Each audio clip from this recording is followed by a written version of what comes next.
Hello and welcome to week 15 of Communication Conflict Resolution. I'll be your host and concierge as always, Michael Betker. This week we're moving from module 6 to module 7. So in other words, we're moving from negotiation on to a new module, apologies, reconciliation, and forgiveness. So let's get right into it. Here are the things to make and do for week 15. And by the way, we have this one this week and one more week, and then it's the final. So 2 weeks left to go here. Sort of sad in a way. But first thing I'd like to do is read the handout. It's really short on how to apologize. And again, same thing with the video. Watch the video, how to apologize. And of course, this video, watching this lecture video will probably be very helpful, I think. This all builds up to the only assignment for the week, which is worth 50 points. Forgive and forget is what the title is, core belief process exercise. So we'll get into that first, explain that, and then we can get into the lecture. So what is the forgive and forget core belief exercise? Well, it's really essentially a very cathartic sort of approach to our own lives. And I'll explain that in a second here. But first, it's worth 50 points, and there's 2 parts. So I'd like you to submit those both onto a Word document and submit that to Canvas by Sunday, May 5th at 11:59 p.m. It is our final written assignment, and it really requires you to have some self-reflection in 2 parts. So part 1 deals with us forgiving and releasing others in our lives. And then part 2 flips the script and asks you to forgive yourself for your own past behaviors with others. This really is, again, a written paper submission. So in other words, not a blog post. It's a private thing. And I promise you, your written submissions will be kept strictly confidential. So here's what this might look like, okay? Here's the form, basically, I've kind of created for you guys here. Now, you could use this and print this off if you wish, but it's probably going to be easiest just for you to drop this basic information into a Word document to publish. The idea here is, listing 3 to 5 folks. The first one is, of course, people in your life who've hurt you. So list the names of each, write a brief 3 to 5 sentence summary of what happened and kind of the wrongs or the hurtfulness that happened. And then at some point along the way here through the process, we'll talk more about this, but you'll want to circle yes if you forgive that person. Okay, so let's get back to the details of this. So forgive and forget core beliefs. First leg here on the top of the page, I want you to write or type, the people in my life who have hurt me are. And then I'd like you to write, like I said, 3 to 5 people in your life with whom you've had feelings of feeling mistreated. Next to each person's name, write a few sentences kind of describing that. And again, this is a cathartic exercise, right? So it's almost like just laying out kind of the core essence of what upset you about this person. Now, this is where we have 2 legs to each section here. Now, so that's the piece. That's the first piece, just getting those names and descriptions listed on there. Steps 4 through 7 are a little bit different, okay? So what I'd like you to do is, once you've completed and published your list for your grade, I'd like you to print it off and hold in your hands, okay? Then find a quiet place, rest your eyes or close your eyes and relax, and then I'd like you to do this. I'd like you to do what's called visualization. So I'd like you to visualize each person one by one. And what you want to do for each of these folks is hold a little conversation with each one. Have a dialogue with the person, a short one. So a little conversation there to express the anger and hurt that you felt from that person, okay? Now, in some cases, these people may no longer be alive, so this might be a little bit emotional for some of you. But either way, do your best to do that, okay? Tell them exactly what they had done to upset you, and once you've done this, explain to them how now that you're going to do your best to forgive them for everything and to dissolve and release all constricted energy between you. So you want to say something like this, I would say at the end of this. I forgive you and release you. Go your own way and be happy. And when you finish the process, circle yes if you feel like it, and then obviously you can use that as a way of release. Now, what I've done in the past, I've done this when I've been camping before, and actually have that form there. And my way of releasing was to drop the paper into a fire. But obviously, you can do your own way here. Find your own way. And finally, I would say just generally, now I forgive you and release you all as you do that. So. Not suggesting you guys play with fire here, but it's somewhat symbolic. So here's the form again. Now, the other side of this, right, the second leg of this, and again, it's worth 50 points, so 25 points for each of these. First portion here is really where the grade happens. On the top of the page this time, I'd like you to write the people in my life who I have hurt. are. And again, same thing. 3 to 5 people in your life whom you feel you may have mistreated, harmed, or done some injustice to. And then next to the name, write a short couple sentences describing what you did. Now, I'm not looking for anything criminal here or anything like that, obviously. So kind of watch out for that. But just put stuff in there that maybe you wish you would have done differently. If you had a time machine, you'd go back and do X, Y, or Z. And I can think quickly of 3 to 5 things in a few minutes here. So have fun with that. And again, that's all that's required for the 50 points. Now, I'd like you to stretch yourselves a bit here, because this is where the magic is, of course, is kind of, having this chance to release the problems that you've maybe created or thinking in your head you've created. The biggest kind of forgiveness here is just self-forgiveness. So close your eyes again, relax, and imagine each person in turn. Tell them what you did, and then ask for them to forgive you and give you their blessing. Then picture them doing so. Actually imagine them giving you their blessing and say, it's okay. When you finish this process, I'd like you to write at the bottom of your paper across the whole thing, I forgive myself and absolve myself of all guilt, here and now and forever.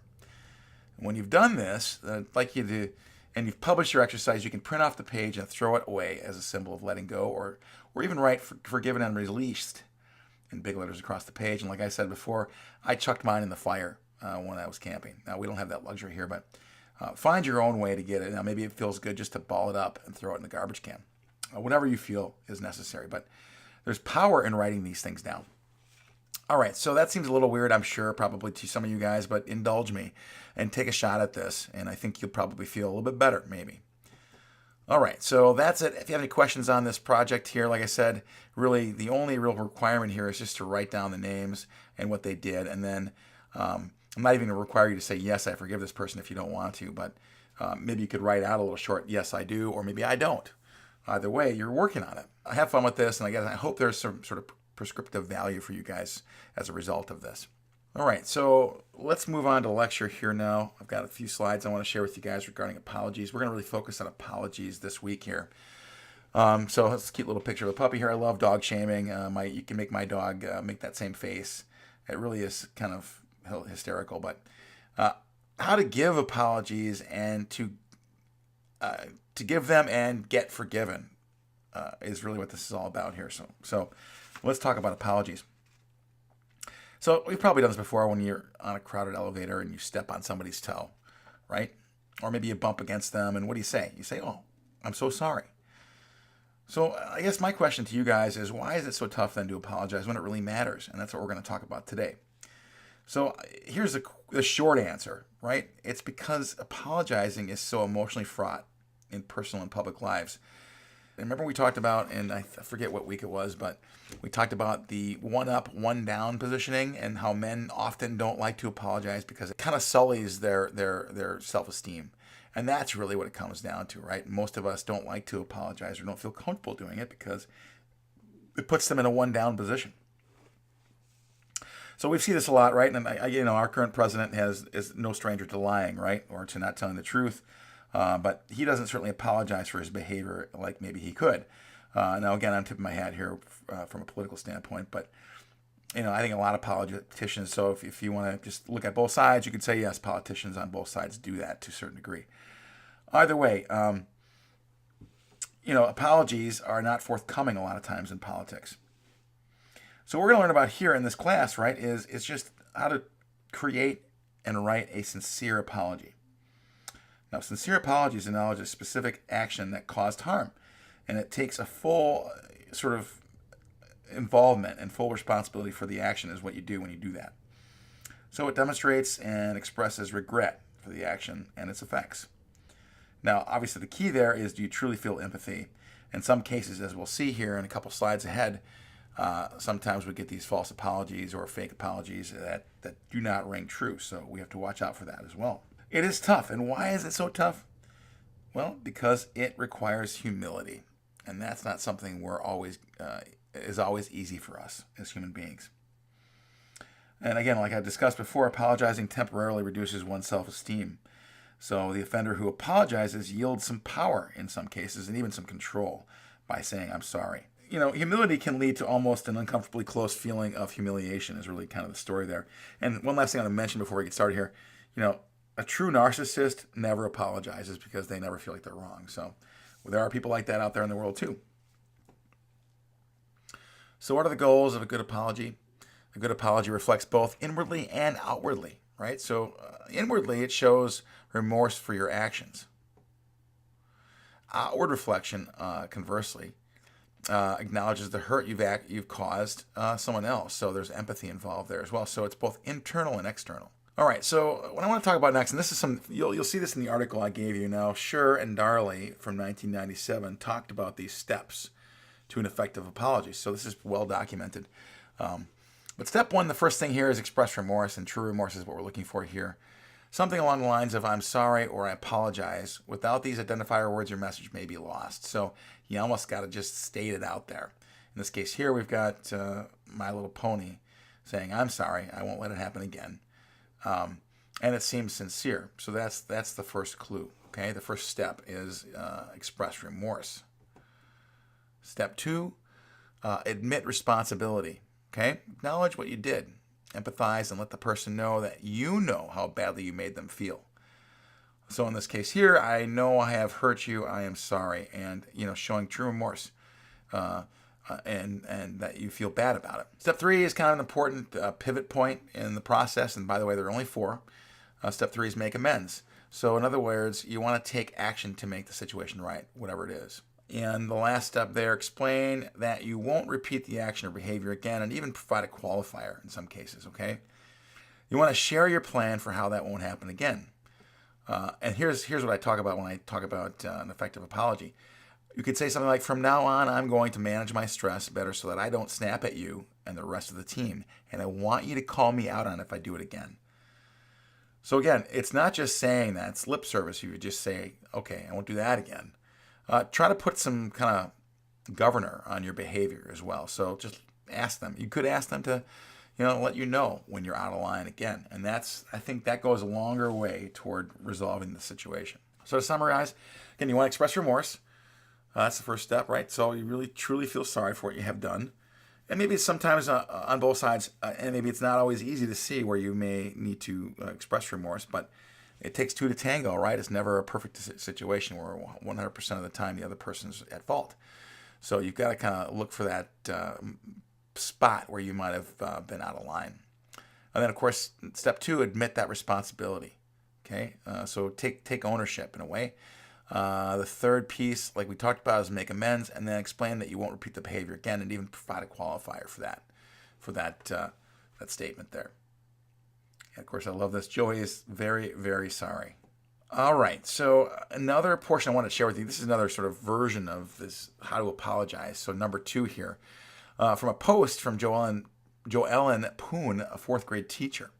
Okay, so funnily enough, she learned about the wisdom of elementary school kids, and she posted this, and it caught fire online. The internet went wild. Apparently, grown-ups responded to it as well as her students did. So here's the steps, all right? So it's fourth grade style steps. First one is, I'm sorry, I apologize, I feel really bad about. So it's a similar version of what we talked about originally here. Any of these will work. It's just important to be specific, okay? The second step there is, this is wrong because I wish I hadn't, because what you want to do essentially is address the consequences that resulted, including the other person's emotions. A lot of times we forget about that, right? That what you said or did may have hurt their feelings. And I've been guilty of that. I tend to press on without really thinking sometimes about the other person. Now, once someone brings it to my attention, I certainly fall for myself to make amends, but sometimes I just don't see it. So we need kind of reminders of that. But then, of course, when you're apologizing for it, you want to kind of lay that out there. The more specific you are, the better.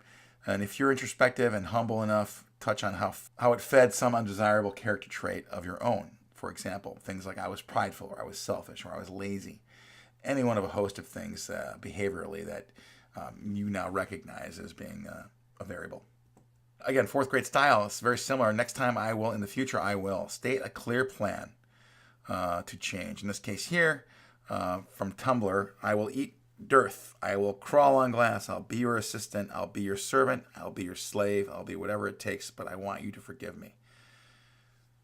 So, a little over the top there, but again, you want to have a clear plan for change in this case. Step 4, will you forgive me? These words are humbling. but powerful. Honestly, I can't think of a better way to say it than to ask it plain and simple with more hope than expectation. In this case here, you see the little GIF. Please, please, please forgive me.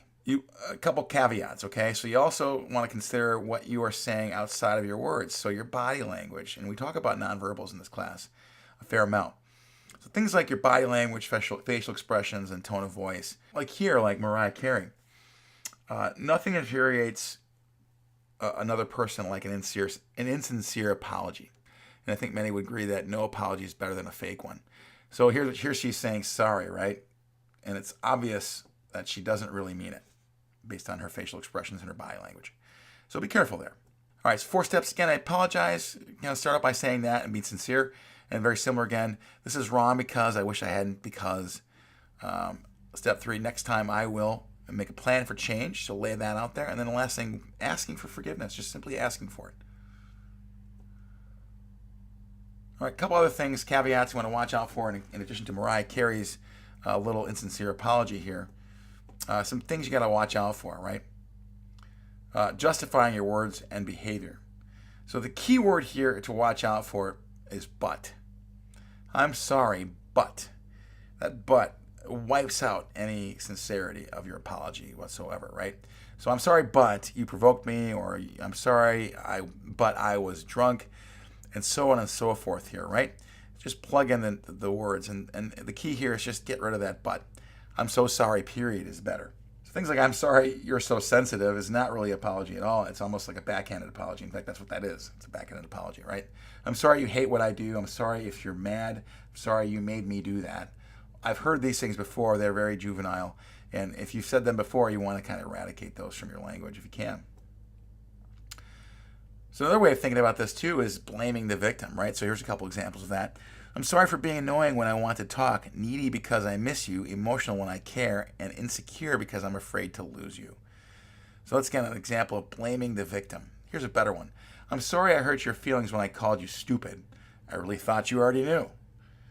So it's almost making the person feel stupid for not knowing. Again, that's blaming the victim. Number 108, right upper corner there. I'm sorry if I behaved in a way that made you think I should apologize. But I won't because I know I didn't do anything wrong. So it's not really an apology, even though sorry is in that sentence. Okay, so be careful there. You really want a short, quick apology is all you want to do there. Don't tack stuff on like we've discussed here, right? Because these are known as backhanded apologies. So another example here is making excuses. I'm sorry if I'm not perfect. I'm sorry if I'm clingy. And I'm sorry for being a pain. But I love you. I may not be the best, but I'm yours. Now that one hurts and cuts close to home because I do this. So this is something I have to work on. Here's an example. I'm a big mess, and that's the last thing you need right now, but this mess loves you endlessly. Now, I've not said that one, but I may have to try that one. Kidding, of course. We don't want to make excuses. Last one here. I'm not perfect. I make mistakes. I hurt people. But when I say sorry, I really mean it. Again, these are backhanded excuses that you're making for your behavior. And it doesn't work when you try to say I'm sorry, but same sort of situation. Another thing you can do, obviously, which makes apologies bad and takes out the teeth of a true apology, is by minimizing the consequences. So here's an example. It was just a joke. Sorry, I lost your check from your mom. At least it was only $35, and it's your mom. You can just ask her for another one. Okay, so it's not really an apology at all, right? And I love this below here. If you ever watched the Real Housewives apology, it's the classic non-apology apology. So like we've talked about in the earlier part of this lecture, why is it so hard? According to Karen Schumann from Stanford University, apologizing is hard because of the perceived damage to our own self-image. We are somehow sullied by the fact that we made a mistake. And a lot of times people just kind of clam up, frankly. So what do? When you know you made a mistake and you've got to make an apology? It takes some time, frankly. You've got to just think it through a little bit more and absorb it and what's really the harm there and that kind of thing. But give yourself some time to, pump yourself up a bit because we all make mistakes at the end of the day, right? So provide yourself with positive self-affirmations, things like, I can do better next time, and I won't let that happen again before you apologize. So you're ready to go. Just because you did something that you need to apologize for doesn't make you a bad person. That's the thing. Right now, my daughter tends to beat herself up endlessly when she makes a mistake like that, and we're coaching her on that. But don't be that person. Don't let that's just stinking thinking, as they say, right? So don't get caught up in that trap. You're not a bad person. Sometimes we make mistakes. This is kind of my last and my favorite point here to make, and this is something I came to understand fully as I got older, but not so much when I was a younger person in my early days in work, because that's where a lot of conflict happens, frankly, at work. Just own it and move on. Own the mistake. Take it in stride, put it on your shoulders, but then deal with it, apologize, talk about what you need to talk about, and move on. Simple, effective. Okay, so last thing I want to share with you guys is this short video on how to say you're sorry, or how to apologize, rather. Watch that. It's just over 5 minutes in length, and you'll get a good feel for these steps here. All right, so that's it for this week. Let me know if you guys have any questions on the assignment or anything else. Pretty straightforward, though. I know it's a little bit weird asking you guys to do some of these extra steps here. It's entirely up to you if you want to do those steps or not, but take it from me, it had a tremendously positive effect on my well-being. So I hope you guys take that to heart.